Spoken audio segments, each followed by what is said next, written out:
20-21 साल की उम्र की एक लड़की होती है। वो पुलिस की तैयारी करती है। अचानक एक दिन रात को उसके पेट में दर्द हुआ।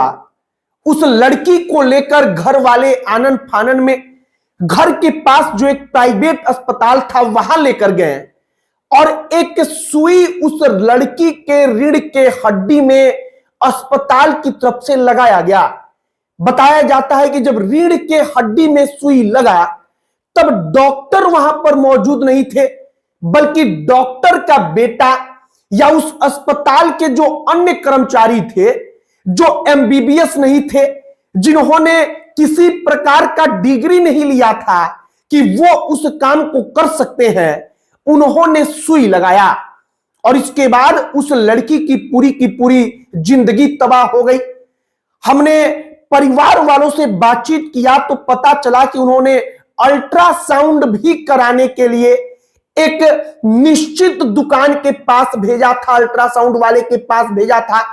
जब उन्होंने दूसरे जगह अल्ट्रासाउंड करा लिया तो प्राइवेट अस्पताल के डॉक्टर को उसके प्रबंधन को इससे भी दिक्कत हो गया।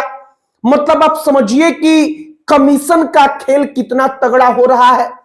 जब वहां पर बातचीत हुआ तो पता चला कि अगर उनके पास कोई ऐसी व्यवस्था नहीं थी कि लड़की को ठीक किया जा सके तो वो रेफर कर देते, लेकिन चूंकि रात भर लड़की रुक जाती तो बिल बन जाता, इसलिए पेट दर्द को कम करने के लिए तमाम सुई को लगाया जाता रहा, लेकिन उसको वहां से रेफर नहीं किया गया और अंततः अब वो लड़की जिंदगी भर के लिए बर्बाद हो चुकी है। उसका जीवन कहिए कि खराब हो चुका है। वह 2 महीना 3 महीना पहले तक दौड़ती थी, रोज सुबह सुबह पुलिस की भर्ती की तैयारी करती थी, वो अब हमेशा बेड पर लेटी रहती है। गोरखपुर के करिश्मा के बारे में हमने इसके पहले 2 वीडियो बनाया और इस वीडियो के माध्यम से आपको पूरी की पूरी कहानी सुनाएंगे, बताएंगे कि एकमात्र सुई लगाते ही 2 मिनट में कैसे लड़की के पैरों में झंझनाहट होने लगा और उसके बाद कमर के नीचे का पूरा हिस्सा हमेशा के लिए सुन्न पड़ गया। आगे बातचीत करने से पहले हमारा नमस्कार स्वीकार करिए। हमारा नाम मोहित कुमार सिंह है और अब आइए इस कहानी पर। गोरखपुर की रहने वाली करिश्मा नाम की लड़की, उम्र 20 से 21 साल। होता क्या है कि रात को करिश्मा के पेट में दर्द होता है। उस लड़की को लेकर घर के पास चंद्रा हॉस्पिटल नाम का एक प्राइवेट अस्पताल होता है, वहां पर घर के लोग ले गए। अस्पताल वाला कहता है कि शायद हमको लग रहा है कि पथरी वगैरह पेट में होगा, आप जरा इसका जांच कराइए। परिवार के लोग जांच कराते हैं, डॉक्टर जो बोलता है वो सब कुछ करते हैं। लड़की को दर्द में राहत नहीं मिलती। अब चूंकि पेट में दर्द होगा तो तत्काल तो कोई व्यवस्था बनानी होगी कि दर्द से उसको राहत मिले। उसको 2-4 सुई लगाया गया, लेकिन फिर भी जब दर्द नहीं कंट्रोल हुआ तो अस्पताल प्रबंधन ने उसके रीढ़ के हड्डी में सुई लगाया।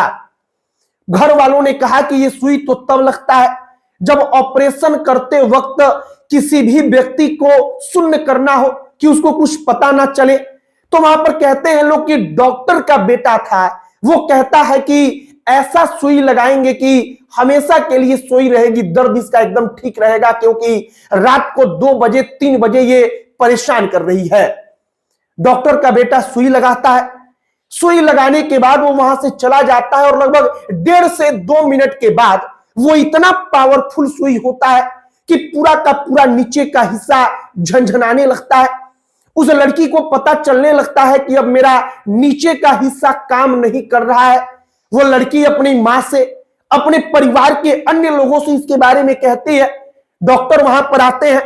डॉक्टर आकर अब क्या ही कर लेंगे, क्योंकि पूरी की पूरी जो स्थिति थी वो बिगड़ चुकी थी। अब यह सब कुछ हुआ क्यों? तो हुआ सिर्फ इसलिए क्योंकि उस मरीज को केवल और केवल अस्पताल चाहता था कि हम रोक कर रखें। अस्पताल के लोगों ने कहा था कि 5 से 6 दिन लगेगा ठीक होने में। मतलब कि उन्होंने 5 से 6 दिन तक रोकने का प्लान बनाया और शायद जो चीज उनके समझ में नहीं आया उसके लिए भी डॉक्टर की अनुपस्थिति में केवल फोन से बात करके उसके बेटे ने रीढ़ के हड्डी में इंजेक्शन लगा दिया और उसका परिणाम यह हुआ कि एक 20-21 साल की उम्र की लड़की का जीवन बर्बाद हो गया। करिश्मा के लिए हमने इसके पहले 2 वीडियो उससे बातचीत करके बनाया है और यह वीडियो बनाने का मकसद यह है कि अगर जिस देश में प्राइवेट अस्पताल है तो वो इस बात का प्रमाण है कि शायद देश की सरकारी अस्पतालों की हालत खराब है। अगर देश में प्राइवेट अस्पताल चल रहे हैं तो इस बात का प्रमाण है कि देश की सरकार नाकाम है। ऐसा हम इसलिए कह रहे हैं क्योंकि अगर सरकारी हॉस्पिटल्स में वाकई में सरकार वो व्यवस्था कर पाती तो शायद प्राइवेट अस्पताल इस प्रकार का काम नहीं करते। प्राइवेट अस्पताल में आपका अपना अनुभव रहा होगा कि पैसा भी आप देते हैं, लेकिन प्राइवेट अस्पताल की तरफ से व्यवहार ऐसा होता है कि पैसा देने के बावजूद ऐसा लगता है कि उन्होंने हमको अपना पैसा खिलाया है। बाकी करिश्मा के लिए हमने 2 वीडियो पहले बनाया है।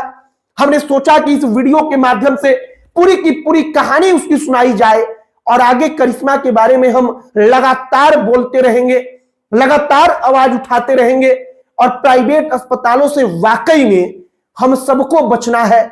आपकी बेटी या आपकी पत्नी के साथ ऐसा ना हो, आपको बचना है तो शायद अब वक्त है कि इसके लिए आवाज उठाई जाए। हमने करिश्मा की पूरी कहानी आपको पहुंचा दी है। आपकी क्या राय है कमेंट बॉक्स में लिखकर बताइएगा। वीडियो शेयर कीजिएगा।